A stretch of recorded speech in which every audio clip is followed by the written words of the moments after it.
Something shifted in British politics this weekend, and if you weren't watching closely, you almost certainly missed it. This wasn't a press conference. This wasn't a carefully managed media appearance. This was a political party speaking directly to its base, unscripted, unfiltered, and completely unconcerned with who it offended. And here's what makes this moment significant. When politicians stop performing for cameras and start performing for believers, that's when you see what a movement actually stands for. What you're about to watch isn't just a speech, it's a declaration. Reform UK didn't come to Birmingham to negotiate, they came to draw a line. Watch this carefully, because what's said matters, but so does how it lands in that room. It is indeed a pleasure to stand here before the People's Army. I want to thank each and every one of you for making the sacrifice to come in here for the weekend. I know times are tough. I know money's in short supply. I know many of you have had to have a day off work, hotels, travel, childcare. So from the bottom of my heart, thank you for coming today.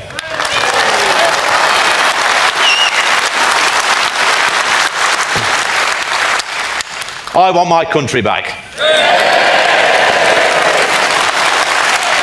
The question is, do you want your country back? Amen for that.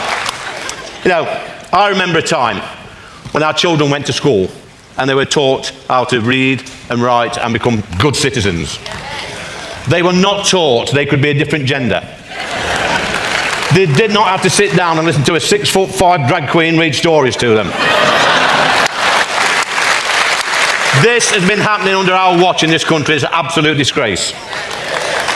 I want this nonsense to stop.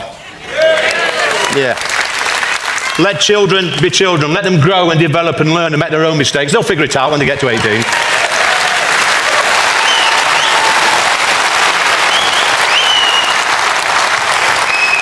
Just because a little boy picks up a doll, it doesn't make him a girl. True.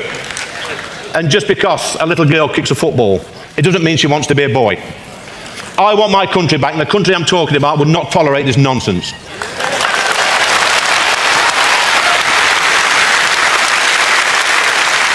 Over the past few years, nearly 150,000 illegal migrants have crossed the English Channel, and they've been picked up by British boats and then placed in 4-star hotels, given free legal advice, and then allowed to settle in our country. It's a disgrace.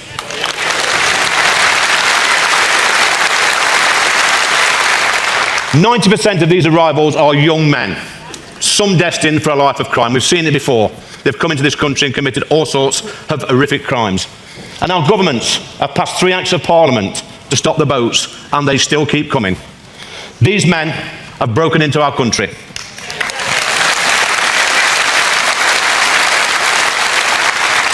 And guess what, conference? I do not want them here. Come on.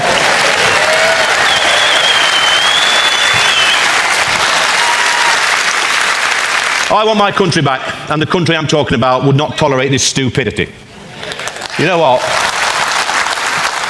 Back in the 80s and 90s, in Ashfield, where I represent, the capital of common sense, it's true, it's true, I live there. If you applied for a council house back in the 80s and 90s, the council would give you 3 sets of keys and say, go and look at 3 houses and pick the one you want. Nowadays, 7,000 people on the council house waiting list in Ashfield. You've got literally no chance at all of ever getting a council house. And yet Parliament thinks it's a good idea to let over 1 million people a year enter our country. That's hundreds of thousands of extra people putting extra pressure on our public services, whilst decent, hard-working Brits can't get a dental appointment, a GP appointment, a school place for their kids.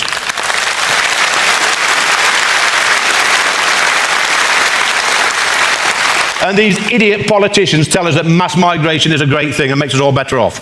Idiots, a lot of them.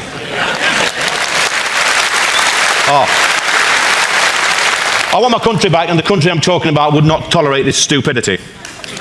Now then, this gets better. Believe me. Back in the day, if we had civil unrest on our streets, you could be rest assured that our boys in blue would quickly be on the scene and get stuck in, so decent folks could go about their daily life. Just imagine telling people in 1984 on the picket lines, on the miners' picket lines, I was there with my dad and my family. Just imagine telling the police and the striking minds at that time that fast forward 40 years and we'd see a load of undernourished, vegans, grey-haired. Yeah, armed with a Just Stop Oil high-vis vest and a dangerous pair of Jesus sandals.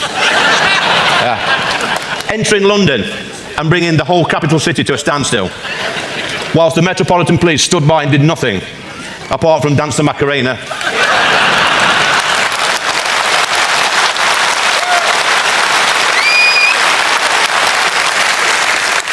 And admire the latest rainbow on their police car.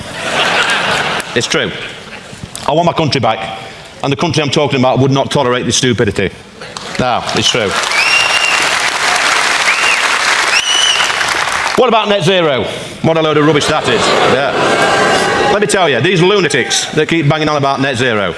Let me tell you about Drax Power Station in Yorkshire, North Yorkshire. This is a power station that used to burn coal from a nearby coal mine.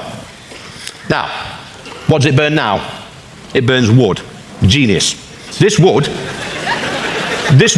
by the way, comes from America. We are literally chopping down forests and trees and putting them on diesel-guzzling cargo ships, sailing them across the Atlantic, setting fire to them in Drax Power Station. And that's classed as renewable energy. Not only that, we subsidise this power station by £1 million a day. It's cost us £11 billion so far, whilst we've got shale gas, oil under our feet. Listen for the crowd. Listen for the rhythm. Because this isn't just political messaging. It's a party telling its supporters that everything they've been thinking privately is finally being said out loud. So, what just happened? On the surface, 2 Reform MPs delivering red meat speeches to a party-faithful crowd in Birmingham. Passionate, loud, deliberately provocative. But look beneath that surface, and something more calculated is taking place. Lee Anderson and Rupert Lowe weren't just venting frustration. They were doing something far more strategic. They were consolidating identity. Every line about schools, borders, net zero, Drax, Sadiq Khan, none of it was random. It was a deliberate construction of a political worldview that says, the establishment has failed you, and we are the only ones willing to say it plainly. Notice the structure of Anderson's speech in particular. It wasn't policy-heavy. It was emotionally sequential. Childhood, community, housing, crime, energy, moving issue by issue through the lived experience of a specific kind of voter. Working class, left behind, frustrated. Someone who remembers a different Britain and doesn't recognise the one they're living in now. That's not an accident. That's a politician who understands his audience at a molecular level. And the Sadiq Khan section, that wasn't simply criticism of a mayor, that was Anderson positioning himself as the anti-establishment voice for London's 10 million residents, reaching well beyond his Ashfield constituency, making a play for a national narrative around urban safety and political accountability. The Drax energy argument is also worth noting, because while it was delivered with crowd-pleasing bluntness, the underlying point about biomass subsidies and domestic energy alternatives is one that cuts across traditional political lines. That's a message with reach beyond the Reform base. Here's the deeper read on all of this. Reform UK is no longer just running against the Conservatives. They are constructing an entirely alternative political culture, one with its own language, its own grievances, and its own emotional framework. That's what a conference like this actually builds. And this isn't just about Birmingham this weekend. What this signals is that Reform intends to make every major political debate personal, visceral, and impossible to ignore, because that's the only strategy that disrupts a two-party system that has already absorbed every conventional challenge thrown at it. The establishment can dismiss the rhetoric. What it cannot dismiss so easily is the room that cheered. Moments like this rarely get the analytical depth they deserve in mainstream coverage. If you want to understand what's really driving the shift in British politics, beneath the headlines and beyond the soundbites, subscribe to UK Focus Point. The full picture is always worth knowing.